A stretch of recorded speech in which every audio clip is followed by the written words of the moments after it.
Yeah, we're live. Hello. Right, good evening. This is a packed agenda in more ways than one. So I'm going to just move straight on into it if I can, starting with item PC 2612, which is election of deputy chair of committee. We don't have to have a deputy chair. We always had a deputy chair, but most recently Max was deputy chair, but for obvious reasons he has decided not to continue in that capacity. And in any event, he's entitled to be here wearing a different hat as a member of the committee. So the question is, does anybody want to become deputy chair? Because if they do, we can elect them. If we actually find two people wanting to do it, I shall be astonished. But we'll have the election. And if not, I'll just leave the post vacant and we'll worry about it as and when and if. Nobody seems to be rushing to do it. I mean, the reality is.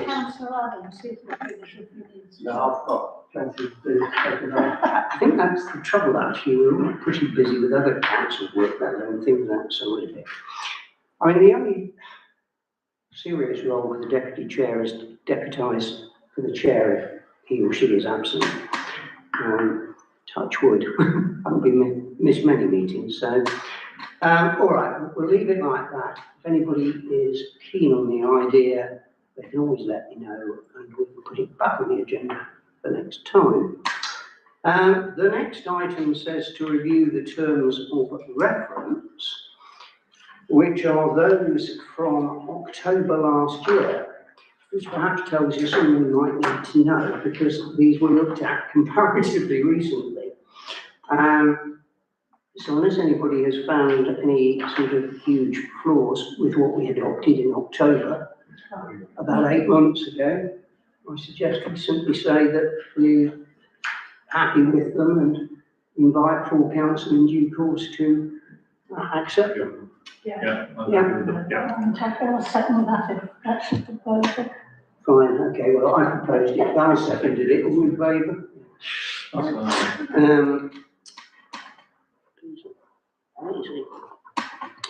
To receive and accept apologies for absence. We've had apologies from Councillor Fuller, despite his brief appearance at the door. We've also had apologies from Mayor Councillor Shearer and from Councillor Clark, who, like the Mayor, is somewhere else. Do we accept those apologies? Yep. Presumably so. Representations of interested parties. The agenda says none. That's kind of true and kind of not. We'll touch on that later on. Declarations of interest. Any disclosable pecuniary interests? Any other interests? I hear none. Right, minutes of previous meetings. The minutes of the previous meeting are actually for the meeting that took place in April, for the very good reason that we weren't quorate in May and therefore we didn't have a meeting. So if you've been looking frantically for your May minutes, you'll look in vain because they don't exist. So, minutes of the meeting from the 28th of April, present with myself, Councillor Chesser, Councillor Osborne, Councillor Quartermain, and Councillor Shearer. Whilst it is a long time ago, they were circulated with the agenda.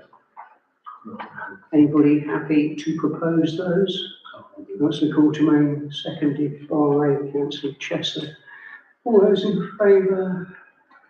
Seems to be everybody. Right.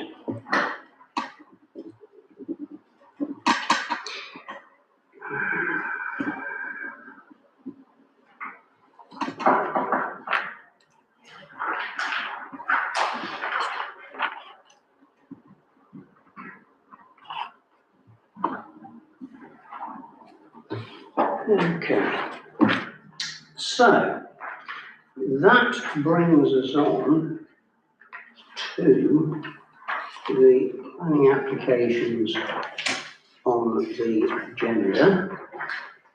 to just bear with me because I've got the papers horribly out of order. And until you try to find my report, which is not coming tonight.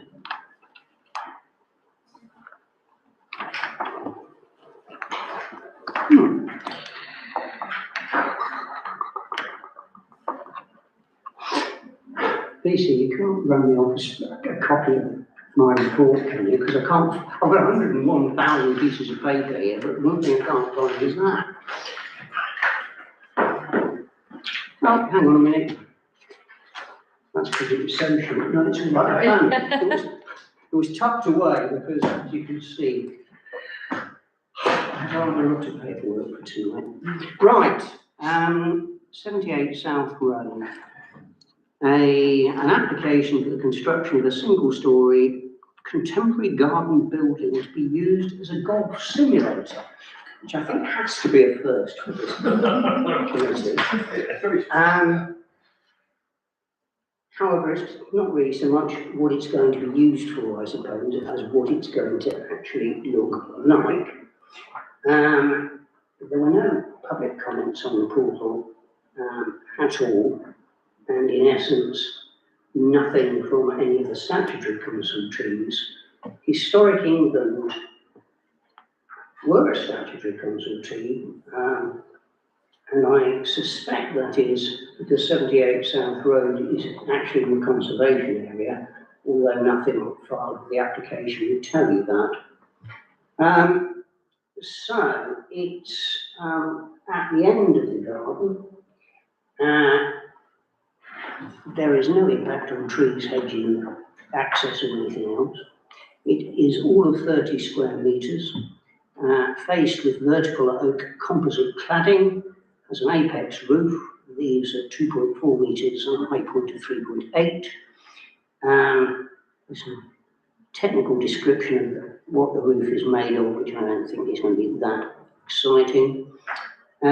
Walls would be based around a timber frame with rock-wool insulated cavity, etc. Windows and doors in UPVC, graphite grey, steel reinforced window frames, aluminium bifold doors, with Pilkington OptiWhite argon-filled double glazing, it says in the application.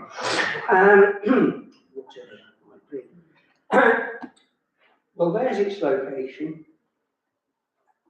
It's somewhat tucked away at the back. It seems relatively inobtrusive. I'm struggling to find any reason why we would have anything to say about it at all other than no objection. I would agree. I don't see it. No, I don't see any problem. Right, let's move swiftly on. No objection to that one. 6 North Street. This might test us a little more. We had the application for this very recently, and observed that it was somewhat surprising, given that it was a listed building, that there was no application for listed building consent. Whether it was our observation to that effect or something else, but anyway, an application for listed building consent has now been forthcoming. Given what we said in relation to the, if you like, the substantive application, which was that we supported the principle of converting the property from a disused office into accommodation, but we said we can't await a listed building consent application. And there is where the fun and games starts, because the NNC Conservation Officer and Council for British Archaeology have both said, we don't like this. The council says that their preferred solution would be for the property to be converted into a single residential unit, as they say it would be, if you like, less damaging to the concept of the building as a whole. But go on to make some observations if, in fact, the planning authority is satisfied that use as a single dwelling is not realistic. Even if use as a single dwelling is not realistic, and in support of its application, there is a letter from a local estate agent. I think it's comparatively easy to work out who it is from the paperwork, even though the names are redacted. Saying, look, we've tried marketing this, and this is the most realistic solution to marketing it, given the profits we've had. But all that said, the council still doesn't like it, because trying to put 5 dwellings into that unit is going to cause, they feel, quite substantial damage to the historical integrity of the building. They're also pretty unconvinced at the idea of turning the cellar into living accommodation. And they also don't like very much the idea of part of it above ground, if I can put it that way, being used as a bin store and cycle store, and saying, no, that should be living accommodation. Maybe you could put the bin store, etc., in the cellar. Given that the conservation officer has expressed that view, and given that quite often in situations of this nature, we will either object and put forward reasons, or say that we don't object subject to any contrary observation by the conservation officer. Well, this time, ahead of the game, as it were, and before we come to consider it, we know what the conservation officer thinks of it, which is essentially try again. And the council says, in essence, withdraw this application and put something better together, and demonstrate in doing so how you can effect changes internally if you're going to split it up in a way that causes the least harm possible to the, I keep calling the integrity of the building. Which leads me to suggest that potentially we might want to say that, having taken on board the comments made by both the council and by the conservation officer, we share concerns, would welcome a revised application, and then whether we go on to say preferably for conversion to a single dwelling, or to fewer dwellings. I would say to fewer. I think we'd welcome a revised application and then leave it at that. Yes. Yeah, because Do we otherwise even it's starting mention fewer dwellings, or do we just say revised application? just a revised application, because it's up to them to make that decision. It's not for us to Yeah, guide and them then to we do it. say it, and then we say Yeah. about And then, And then we say something. depending on what the revised application is, and if it's still too much and it's still causing issues, we worry about it then. Correct. So, right, so that is an objection. Yes. David, would you like a glass of water? Probably, yes. Is it that obvious I'm struggling?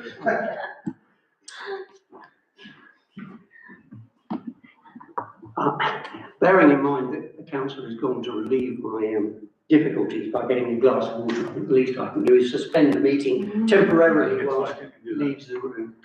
and speak okay. And then hopefully I can talk better when it comes to what's happening. Might be the effect of having worked in an overheated office all day. Probably.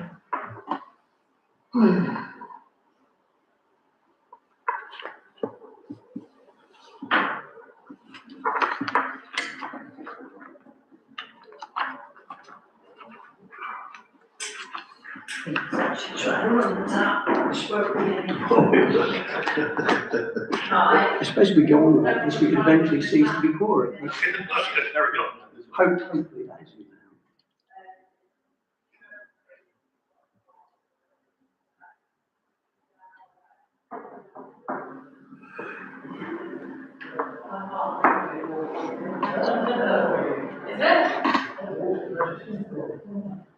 It's a shock system. I've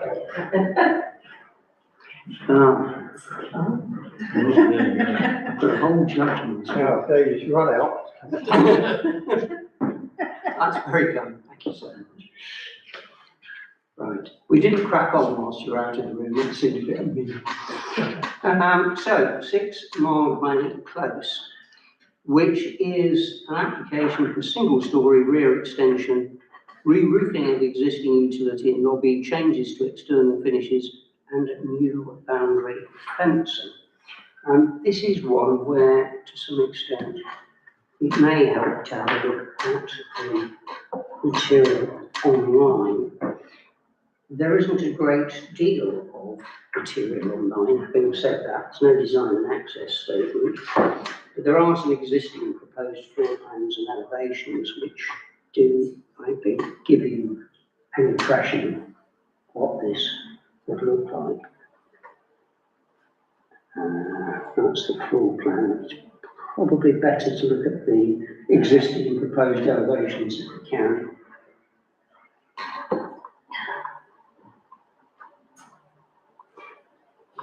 So,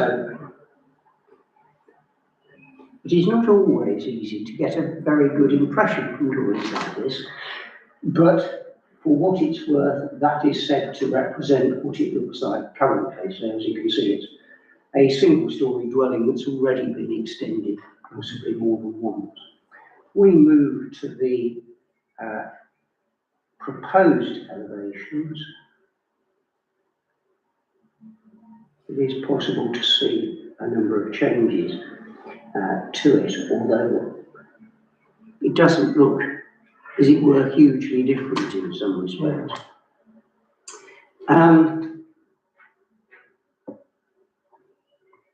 The roof of the current property is described as being concrete tiles and mineral felt roofing. New roofing is going to be mineral felt. Windows and doors of the existing property white UPVC, and all the new windows and doors will also be white UPVC to match. So it kind of looks as if it will be consistent with the current dwelling. Currently, however, the property has buff-facing brickwork with white UPVC cladding, and the idea is that, for some reason, the proposed extension would be stonework stroke stone cladding, off-white smooth cast render, so a slightly different appearance, though it might have been vaguely easier to have seen that if A, there were photographs of the existing rather than line drawing, and ideally, I suppose, a sort of artist's impression of the new one. But it's a householder application. There's no requirement for you to provide things like that, and it's simply not there. Is there a site plan? There is, and if we have a look at that, it will guide us even further through. Which is this, and I think it's almost easier to get to do this.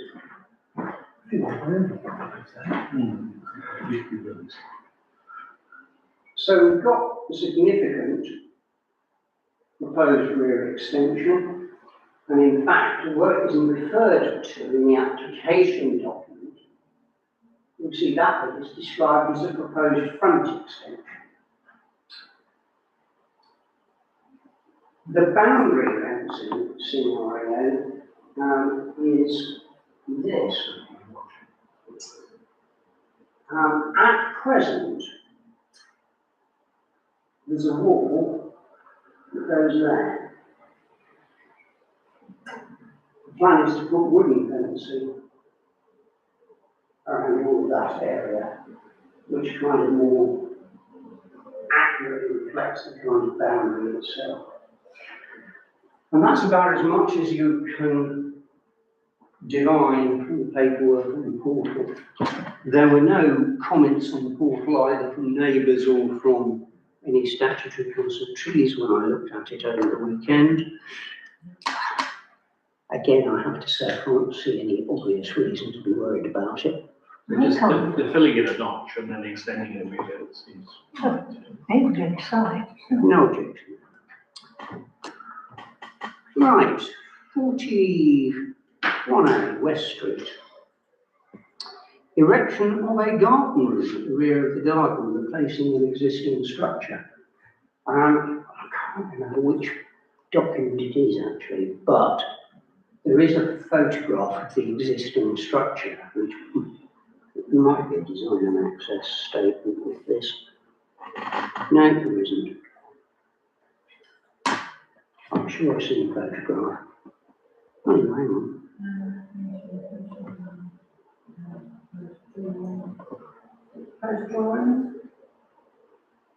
Maybe I'm imagining it. I'm sure I've got this vision in my mind of a wooden structure at the back of a garden.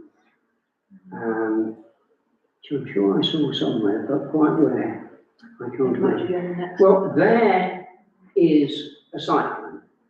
As you can see, it's one of those properties in West Street that just keeps going back and back and back. It probably follows the line of the old Burgage plots from medieval times, practically. Right at the back of it is an existing wooden structure. And essentially, the plan appears to be to get rid of it and replace it with that.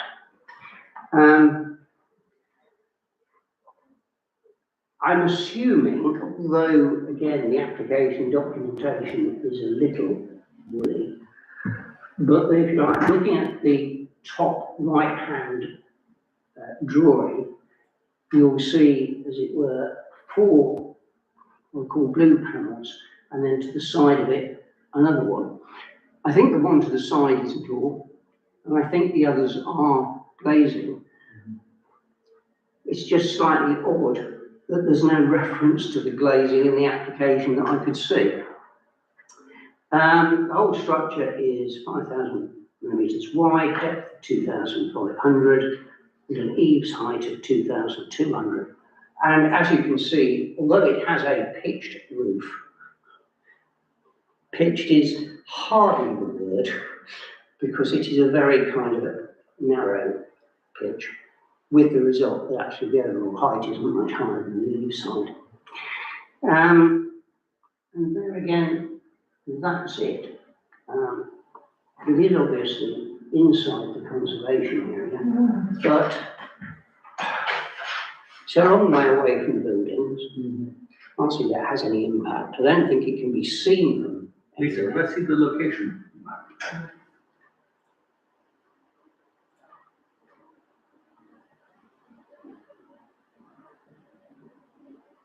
Okay, so there's nothing abutting to it, so it's,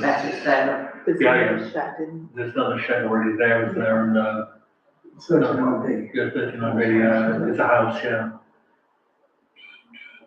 That's fine, yeah. Anybody any issues with it? No. These sort of garden rooms seem to be becoming a little bit of the rage. We've seen several recently. Right, no objection to that either. 63 West Street is, however, a somewhat different matter, as can be seen by the fact that it occupies nearly a page of my notes. This is a Grade 2 listed building within the conservation area. It's possibly known better as Old Gladstone, and it's part of what was the Cottesmore boarding house at Oundle School at one time. It's not entirely clear from the paperwork exactly when Oundle School sold it off, but it looks as if it was sold off. And having been, as it were, put together, it then got converted into 2 separate properties.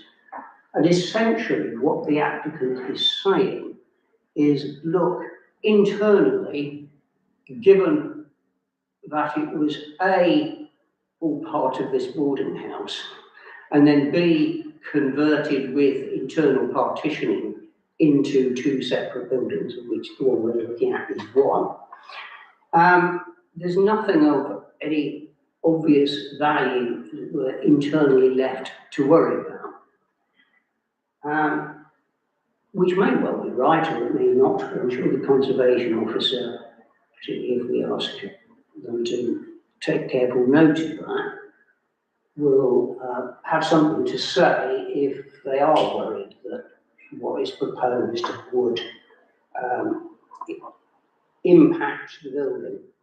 And there are, as can be seen from the documentation, a whole series of photographs or designs, perhaps would be a better way of putting it, showing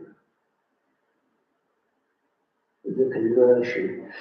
Essentially, the conversion primarily seems to be about turning an existing upstairs bathroom into a separate room and creating a new bathroom area within the building, which the applicants say would make it far more suitable for them and their young family. Indeed, I think there's somewhere, actually, it might be in the design and access statement, it may be in a covering letter, there's even a reference to, it's not really suitable for us to move into until you allow us to make these changes. I'm sorry. It's the same applicant as the previous building, 41A, Erica Davis. No, that's. No, Erica Davis is the officer Planning officer. at NNC who's responsible for it. The applicant is somebody called Hardy. I always put on my documents who the applicant This is. is Richard Barnes, Where are you going to? I recognise it. Yes, yeah, I didn't include that, but Councillor Chesser has observed that this was formerly owned by a well-known Yeah. Yes. local school teacher, shall we say, at Amble School.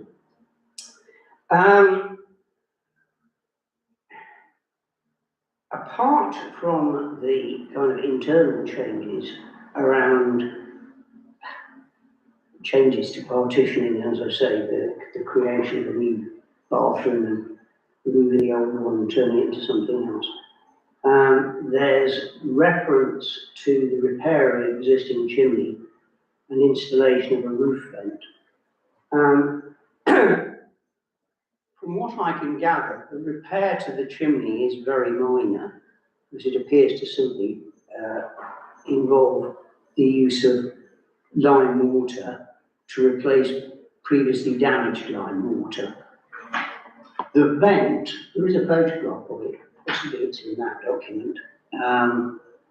Somewhere there is a photograph, if it's not in that one, just keep going through it, because there's a picture of the roof and chimney. If it's not in that, it might be, if there was a separate heritage, right. Yeah, roof vent. There's a roof. Well, you can see, yeah. So again, top right, you will see the roof vent. If you look very, very carefully, it looks pretty unobtrusive to me. The roofing material is specifically referred to in the listing as being Welshford, as opposed to Collie Weston. And as you can see, the roof works, chimney works seem purely maintenance rather than anything else. I think actually going back to a comment I made on the previous application, this might well be one where we would say that we have no objection unless the conservation officer has worries that the proposed works might damage internal materials that could be effectively retained. I concur with that, that's fine, yeah. Everybody- As soon as that repair's done, the better. Yeah. Any other suggestions or comments? Yeah, I think that's fair enough, because in fact he spent a lot of money on it and had it done true to the, Yes, and it's obviously quite an important building yes. in the streets. And also I'm impressed with the application, with all the detail. Yes, I have noticed that the expert, if you like, who's done this application, we've seen more and more of lately. And yes, by and large, when they're done, they seem to be done pretty well. It isn't always the case, but actually we're quite lucky because there's at least one other person in the town who does a lot of similar types of things, and he always does a good job as well. Right, so no objections subject to, in fact, a quick review of the conservation officer. Which brings us to the Coffee Tavern and an application for pavement licence. The problem with applications for pavement licences is that the amount of detail is minimal. So we know the proposed opening hours, Monday to Friday, 8:30 to 6:30, Saturdays, 8:30 to 5 p.m, Sundays, 9 a.m. to 5 p.m. There's a tiny sketch map which accompanies it, which appears to indicate 2 tables.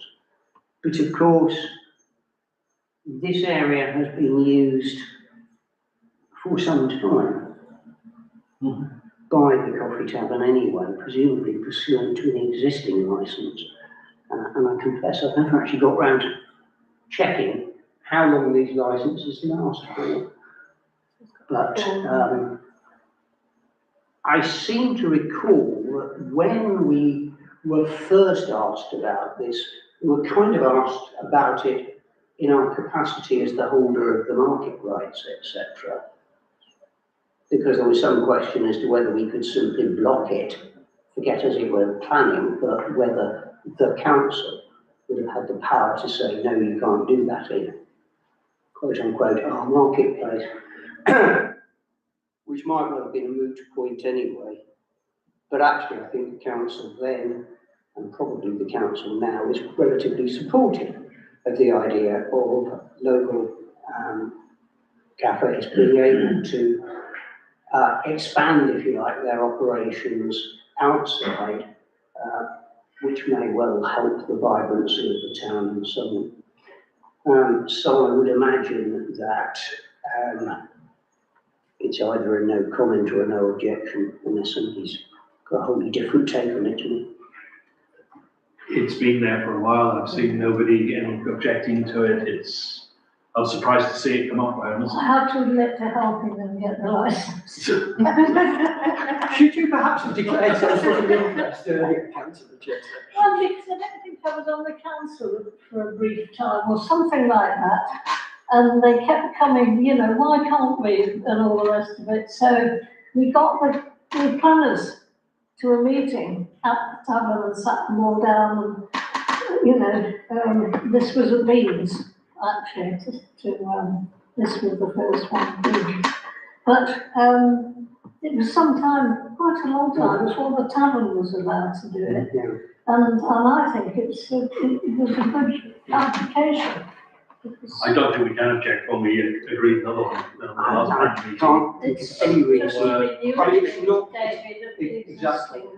And it's not like it's been a source of constant antisocial behaviour problems, at least not that I'm aware of. I'm sure I would be if it was. So that takes us through the planning applications reasonably swiftly, which is perhaps good in view of item PC 2619, which has put us to discuss and approve a final response to the NLC local planning consultation. As you probably all are aware, I actually was out of the country when this matter came before full council. The joy of modern technology is that you can be sitting in Iceland and you can still watch the town council. And sadly, although not admittedly live, but somewhat later, that's exactly what I did. Because I thought, well, I really ought to see what was discussed in that before we get to tonight. And I was somewhat staggered by the fact that it was sort of looked at terribly briefly. And the impression I got was that the sort of notes that I put together to try and help people through it were being viewed as some kind of response to it, which they certainly weren't. Now, this is an enormous piece of work because, if I can just put this together, if you look at the documentation, Just the background to it, because recently there have been other sort of overarching planning things that have gone on, And if you remember, we discussed Blackthorn's response to some things and then our response to some things, and then Yes. there was that planning, you know, Well, that- overarching thing. That was more to, well, that, I think the one you're thinking about specifically was the sort of local governance review, which had to do with parish boundaries and so on. Yes. This, of course, is all to do with the new replacement local plan, which is obviously hugely significant. Yes. There's the scoping consultation document itself, which Councillor Fairhall very kindly delivered me a hard copy of to my house. Shortly before I went on holiday. Roughly how long is that from NNC? So this is the NNC document which we're being asked to comment on. How long have they been working on that? do you They've think? been working on it for arguably at least 3 years, Okay. and they've given us 6 weeks within which And to they haven't comment. changed of administration in that 3 years? There has been a change of administration, obviously, during the course of the period. Whether that has made any difference politically, I really have no idea. But that document of itself then makes reference to that document, the settlement hierarchy document, and also to that document, the settlement boundaries document.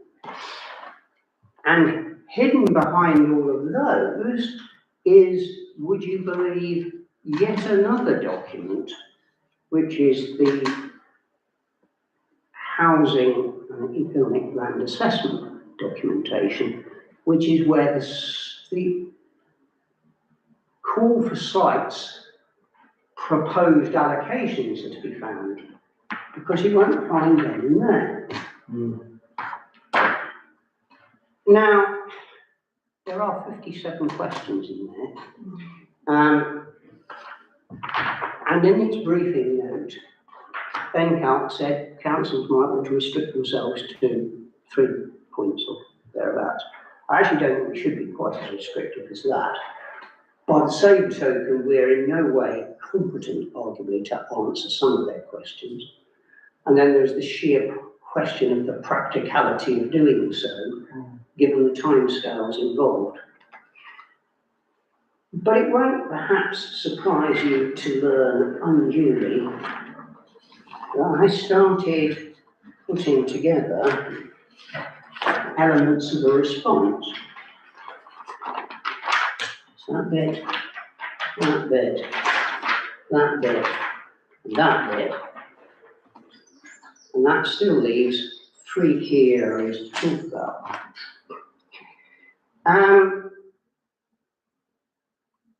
So what I'm just going to say is this: question 56 and 57, so the last 2 questions in the whole thing, say, how would you prefer the council to engage with you when basically sorting out this plan? And are there any consultation or engagement techniques that the council should be using? And I suggested, or I would suggest, that we should say 3 things to this. Firstly, express our concern that despite having previously sought to engage with the planning department in the preparation of the new local plan, we weren't consulted about it at all.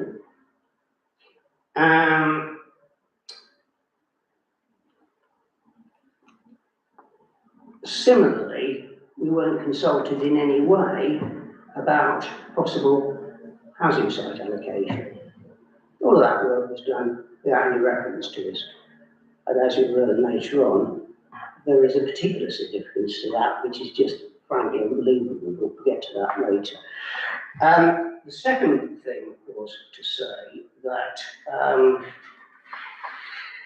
we had also requested NNC planning to review the conservation area, because conservation areas and their management plans are supposed to be regularly reviewed. Well, it's better. And their document even says whether are conservation areas, we will review them. So I thought, well, perhaps we should be pointing out to them that we tried to get them to do this, and they've lamentably failed to do it.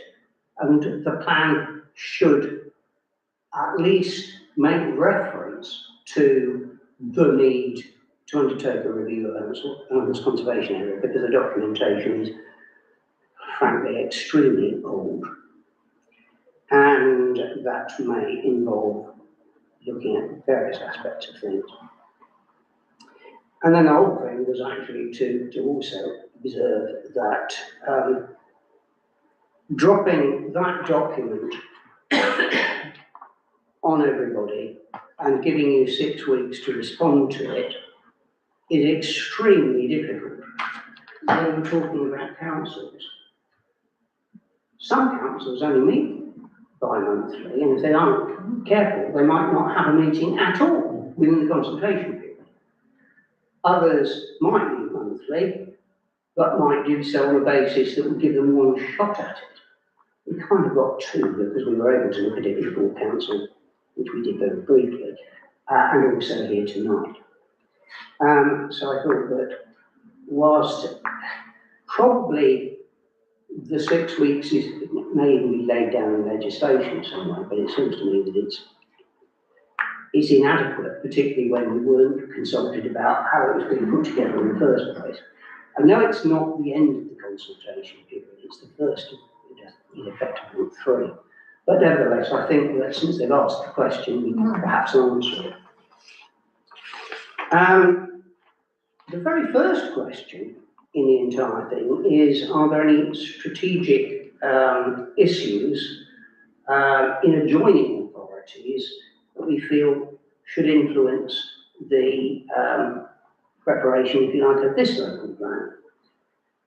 And there is an obvious thing to point out there, which is that there are concerns about the A605, and in particular, plans that are emerging under the Huntingdonshire local plan, both as regards the possibility of warehousing stroke logistics on one side of the road by Peterborough Services, and a potential housing development in Old Walton, where traffic heading west is going to go out of Old Walton through Elton and hit the A605 on one of the worst junctions imaginable, which is already very dangerous. So I thought we should perhaps say something about that. The next... Do you want to add anything about the Thrapston area as well, or are you covering it under? I think the thing about that is that, of course, that isn't a different authority. What's happening around Thrapston is happening in C's area. I think there is a possibility of referring to it, but if you'll forgive me, I'll kind of come back to that. Yeah. So question 7 says, do you agree with the proposed settlement hierarchy, and do we agree with the methodology proposed to determine it? Well, in order to do that, of course, you have to wade your way through that document as well. To summarise, and it follows a familiar pattern, the new local plan will follow the current local plan in identifying growth towns, market towns, key villages, which are villages where they envisage a degree of development, and villages, and then a limited number of what I might call restricted villages. And we're lumped together as a market town. And we're lumped together with Burton Latimer, Desborough, Hyme Ferrers, Earthlingborough, Rawdons, Rothwell, and Thrapston. I don't think we have anything very much in common with any of them. When they were working on the local plan part 2, we had submitted then that Oundle needs to be viewed differently because it has a very compact and historic centre, and it's frankly the one tourist destination town in the entire North Northants area. And we said, well, we should introduce another category of historic market towns where arguably development should be more critically looked at as to whether it should take place. It fell on stony ground last time, it probably will this time, but I'm still feeling that we should make exactly the same point as we did previously. And not just, as it were, for the sake of consistency. Perhaps if, to reinforce the argument, would figure out what other towns would be considered historic towns as well, to put them into the argument, so that I think we're the not just seen as an outlier. I think the difficulty is finding another one that would fit that category. In the same way, I mean, where else do you find a centre where practically every building is listed? Not in North Northampton. And the short answer is, in North Northampton, you don't. Yeah. Now, it may be that in other authorities within the country, maybe there are similar places, and maybe that issue has been looked at and addressed. Unfortunately, in the time available to me, I have not been able to research every other authority in the country in order to see if I could say, oh, look, in X and in Y, they've done this. Though I agree with Councillor Coultermain that if we could actually find anything like that, it would help the argument. I mean, I can think of two that are similar. I mean, one that's similar in size and compact in the centre and historic is Uppingham in Rutland. The other one that's much bigger and has really expanded in recent years is Stamford in Lincolnshire. Yeah. And not in North Northampton. No, but Maybe it was asking, other areas that may have been considered historic market towns as opposed to just market towns. But certainly, size-wise and feel and yeah, they have the issues we have parking and things like that in Uppingham. yes, I mean, I think there are certain, School in Uppingham. particularly certain parallels with both. Whether in the time available it will be possible to find an answer to that, I don't know. If there is, and if I can pursue it, then I'll take it, but we should. I've just done a quick search, and using the infamous AI, and what it comes up as key historic market towns in North Northamptonshire. Houndall's obviously number one. They're also listing Thrapston, Rothwell and Higham Ferris. And Islington and Rushden. Primarily Thrapston, small market town, Clonmel mineral working area, strategic focal point for East Northampton. Rothwell boasts deep heritage with origins tracing back centuries, currently falls under the Rothwell neighbourhood plan. Higham Ferris, a highly protected conservation area stretching along the High Street. The additional strict controls apply here as well. So there is some things here that we can do. Okay, if time permits, I'll look further into that, and we might be able to draw some parallels, and maybe, if we think it's sensible, suggest that actually we aren't in a category of one. Questions 54 and 55 are there any particular local issues that are missing that should be addressed in local plan, and what Part 2 local plan policies should be taken forward into the new local plan? I've suggested 5 areas that we could look at there. Saying that there are a number of issues specific to the Houndall area that either were in the Part 2 local plan or have not been sufficiently addressed previously. And in no particular order, I said the Riverside Public House. This has been derelict since the 1980s, and although in Ashton Parish, rather than Houndall, it is at one of the key gateways to Houndall, and its present state and condition reflects badly on the town.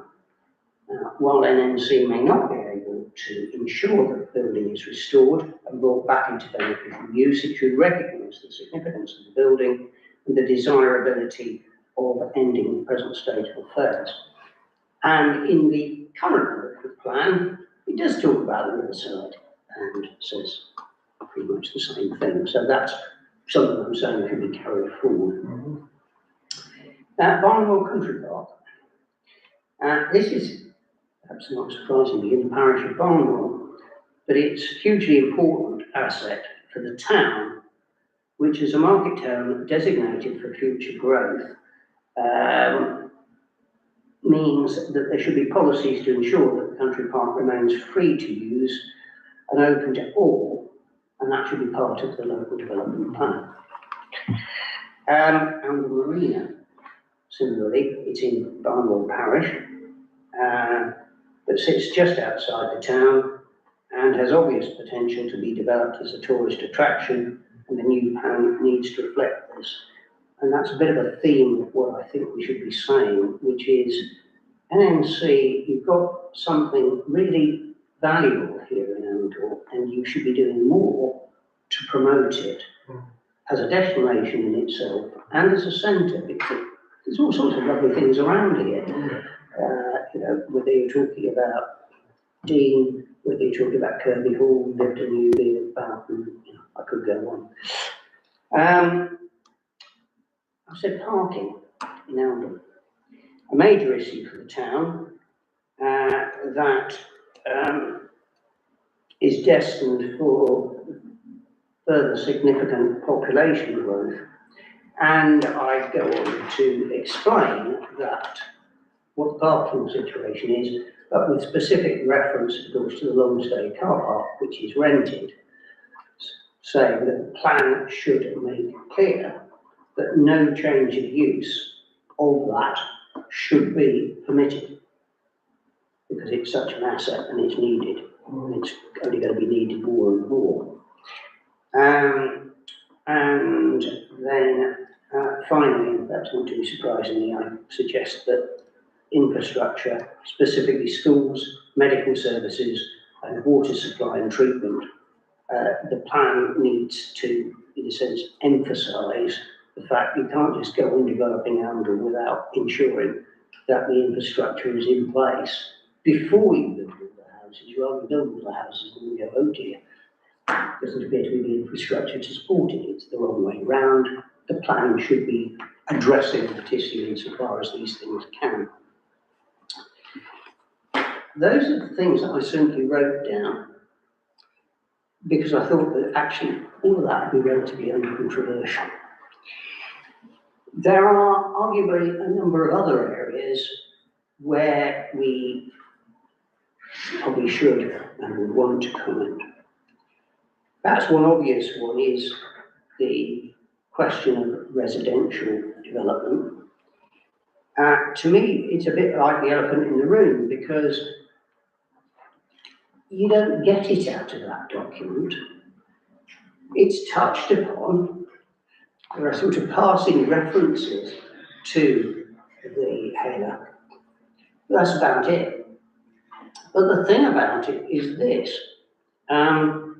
Actually, in the work they've already done, an initial call for sites, it goes back to 2022, which is why I say they've been working on this for at least 3, probably more years.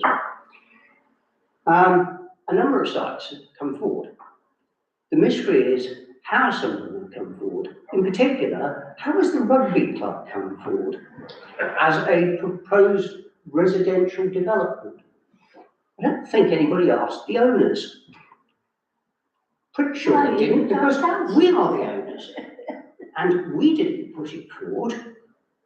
Nobody spoke to us about it. So how on earth has that ended up being there? It is about as bonkers, actually, as the original call for sites that went all the way back to the Rural North Angle and Thrapston plan, which proposed the rear garden of Cobthorne as being a potential development site, which again was just plainly ludicrous.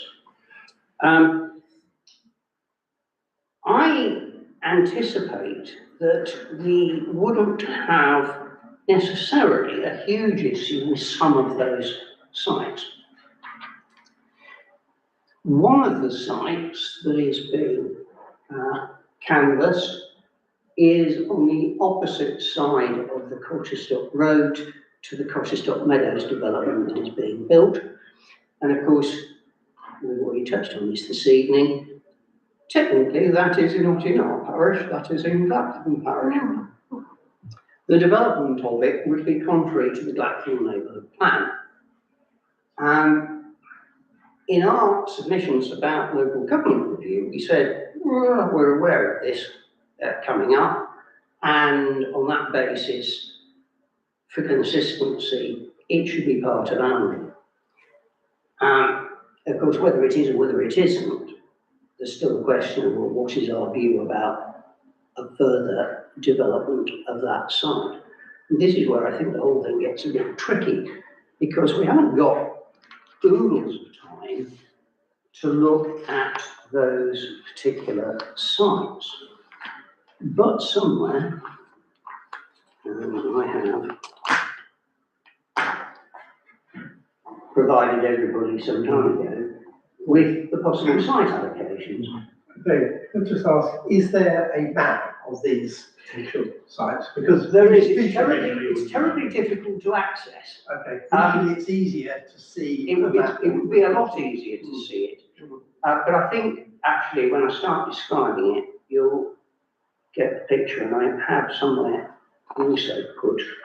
Yes, because you've got a thing Some here, information. 0.49 hectares residential, that could be anywhere in Elmham. Yeah, well, I then did that document and looked at certain sites. So site 41, Land on Cotterstock Road, that's the one I've just been talking about. Site 1312 is Land on Occupation Road, which I've also just been talking about. Site 172 is Land off Stoke Doyle Road. And broadly speaking, it's an extension to what I would call the David Wilson development. Right. So moving further out of the, well, on one level, the current environment around, although it should be realised that there is Wood Lane a bit further along, which is developed. And so I think it's always been likely that there would be applications to develop, and this is one of the sites that's been put forward and suggested. Site 171 Warren Bridge Extension, well, it's already got a grant of outline planning permission, which goes back to the 5th of August 2025 for residential development up to 9 dwellings. But we had objected to that at the time. Dairy Farm Stoke Door Road. This one goes back and back. It was actually in the Royal Northumberland Thrapston plan as being a site for 20 dwellings. It never got anywhere. Okay, thank you. Well done. So the one I'm just talking about is, if you like, bottom centre. That's the dairy farm site. And you can see the Warren Bridge extension, which is kind of upper middle, but in the middle of the thing, and then on the extreme outside, if you like, that's the Stoke Door Road development just beyond the existing David Wilson homes on the cemetery. Dairy Farm, they're now saying,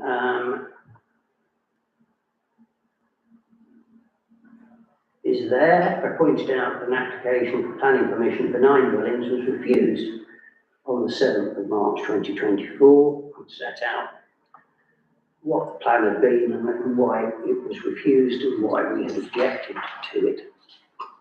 Site 121 is Miller's Field. So that's the top one, if you like, and the one with the sort of arrow shape at the bottom, if you can call it that. That site has the benefit of a grant of outline planning permission, and we'll hear a little bit more about that in a minute. in a different part of our agenda. But that has already, as I say, got planning permission for 14 dwellings. And we didn't object to that. There is the site that adjoins that, which is site 199, land between Benfield Road and Millers Field. We had previously taken a view about that, but actually it should be retained as green open land. I'm not going to say we have to stick to that, but that was our previous view. And then the one other thing that you don't see on there, but we could see, but you're probably familiar with it. If you go down Herne Road and you've got Prince William School on your left, on your right, it's a Socken Grey plot there, which was one that we had actually allocated for residential development in our own neighbourhood plan.